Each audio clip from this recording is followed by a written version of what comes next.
This Dragon Ball Super anime review is sponsored by Verve. Want to remind you guys you can download the Verve app on all your devices, your Androids, iOS, PlayStation, and Xbox. What I like about Verve is that it's one place to get numerous different services. Crunchyroll and Funimation both are available on Verve ad-free for $9.99 a month. If you have them separate, it's $13. Get them both on Verve. The link is down in the description. So next weekend, ladies and gentlemen, I will be at Star Wars Celebration Orlando, and as a result of me being there, my Dragon Ball Super review may go up a few hours later than normal, so I want to let you guys know ahead of time about that. I will be there at the convention, at Celebration. I'll be very excited. I'm very excited to be there. But I'm just letting you guys know that my review may go up a bit later. It might be at the same time, just letting you guys know ahead of time, all right? So, and that is, of course, episode 86. But this week, and the topic of this video is Dragon Ball Super episode 85, one that I've been looking forward to for quite some time because of all the information we have coming out about it. It is at long last here. Ugoki das Uchu Sorezore mo Omowaku, which translates to the universes get into gear, each one's motive. And the storyline, of course, as it's been going on for the past few weeks, is Goku is recruiting people to join Team Universe 7 for the upcoming Tournament of Power between the 8 universes out of the 12 for, of course, Zeno, the Universe Survival Arc. Now, this episode kind of gave me what I was looking for. I've been looking for this for quite some time, and my favorite thing about Dragon Ball Super, or at least one of my favorite things, has been the incredible amount of world building and the expansion of the overall, multiple universes of Dragon Ball. And this episode definitely gave me what I wanted because we finally got a look at not only more of Universe 11, but we got to see the Pride Troopers in action, and that's really what I wanted. Past few weeks have been a lot of, training and Goku sparring and things like that, and that's fine, but that's stuff that we've already seen in Dragon Ball. We've already explored that kind of stuff before. We've already seen pretty much all of Earth. I like the fact that a big chunk of this episode really explored Universe 11. So, some things I want to talk about. I'm not going to get into every detail because this is a review. I do my little reviews kind of different from everybody else in that I try to do a more play-by-play, more fun. Like, I do my reviews like I'm talking to you guys. Like you guys are here and you ask me what happened on Super and I tell you and I give you my opinion. That's kind of how I do my reviews. So this one's going to be a little bit different than normal because I'm not going to get into every detail, but I am going to tell you what I liked and did not like. The opening of the episode pretty much establishes that Gohan's going to go meet Piccolo and Goku's going to go find 17, but he sees Majin Buu first. We knew that was going to happen. We then cut to a very eerie scene, which I really enjoyed, of the Kaioshin meeting in this very surreal looking, creepy looking place. Sumitomo's music choice for this I thought was fantastic. And we see all the different Supreme Kais gather, including Gowasu. So yes, Gowasu is there. This is in Universe 11, and they're all communicating with these floating orbs. The only one who's not there is the Universe 7 Supreme Kai. He's not there. And they all talk about kind of what's going on with the tournament, and it's a very eerie scene. They talk about maybe convincing the Omni King to change his mind about things, but others think it's a little bit hopeless.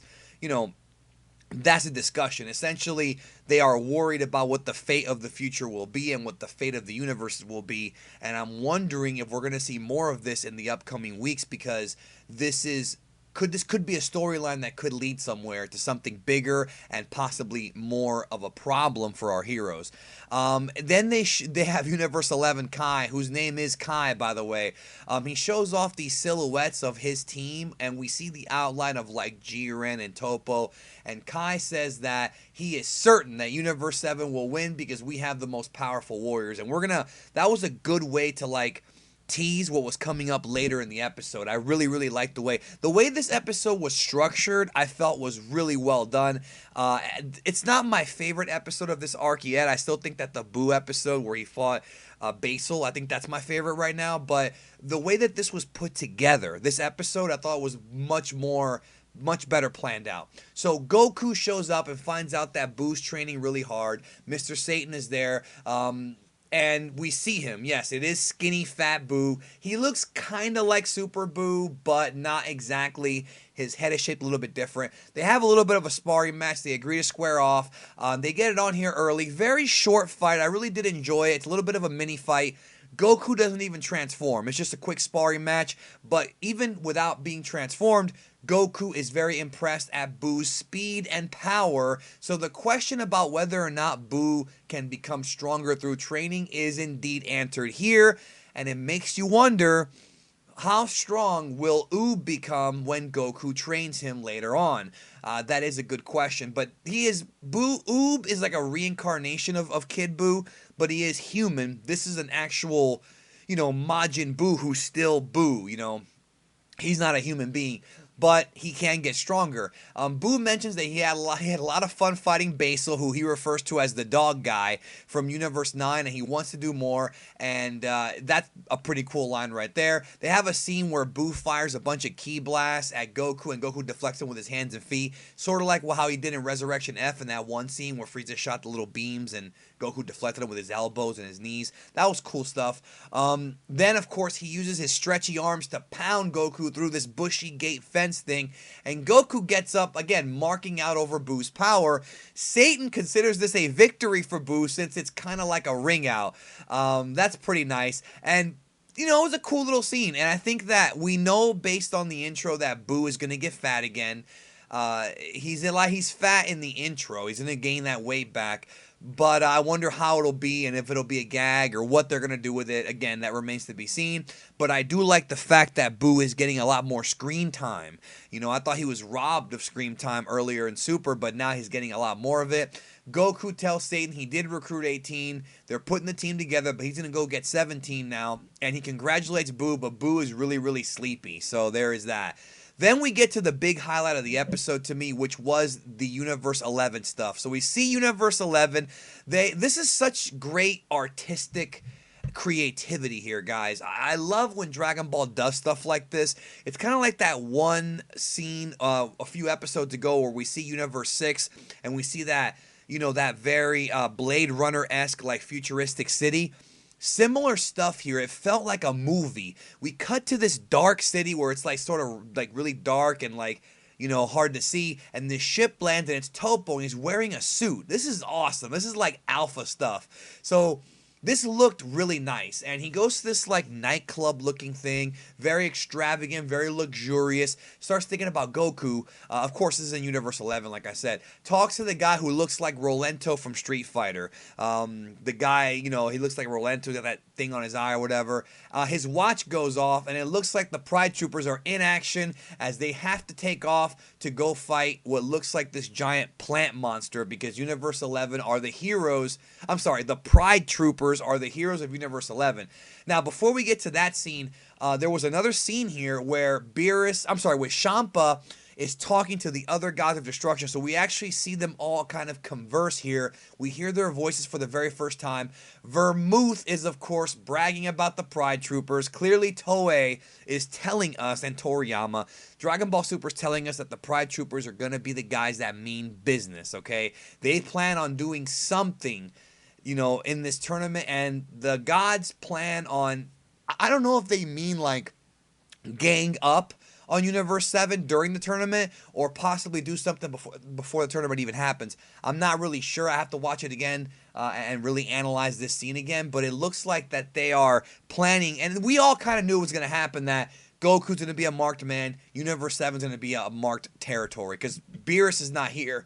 But I wonder what Champa will think about that, because Champa wants to survive, but Beerus is his brother, so I'm curious about where this is going to go. Again, it's not totally resolved yet. Love the world building here. So we go back to Universe 11. The Pride Troopers, who looks like, they're there. The one Pride Trooper who looks like Beerus, little bunny guy, he shows up and he's fighting the big plant monster, but he gets caught in the tentacles. Then, we see this gray guy, this gray alien. He's the real villain. He's talking crap, and he's about to get eaten. But then Toppo and the Rolento guy show up. Then we have this awesome scene where the Pride Troopers do their poses and introduce themselves like Power Rangers, like Super Sentai. Of course, if you are a longtime Dragon Ball fan, you know that the Ginyu Force and Great Saiyan Man and the Pride Troopers, they're all pretty much making fun of Power Ranger Super Sentai. The Ginyu Force is called the Ginyu Tokusentai, which means the Ginyu Special Forces. And it's the same thing with Power Rangers in Japan, Super Sentai. It's been around since 1975 over there in Japan, so it's part of the culture. So it's no surprise that Toriyama grew up watching these Power Ranger shows and used it as influence for this. So anytime you have like a superhero, same thing with Jocko.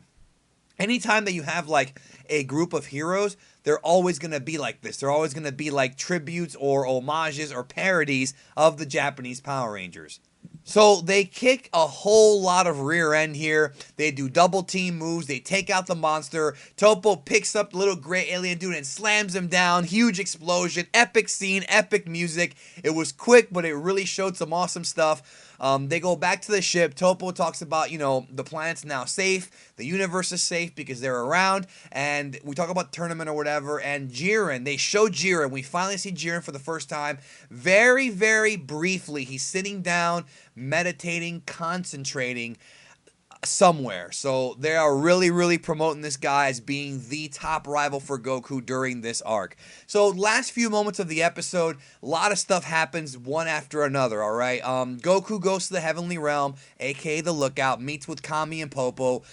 And, the reason why he's there, guys, is because he wants to find 17, but he cannot sense 17's ki. Remember, artificial humans, androids, you can't sense their ki. They have it built in them that you cannot sense their energy. So Goku can't just sense 17's ki.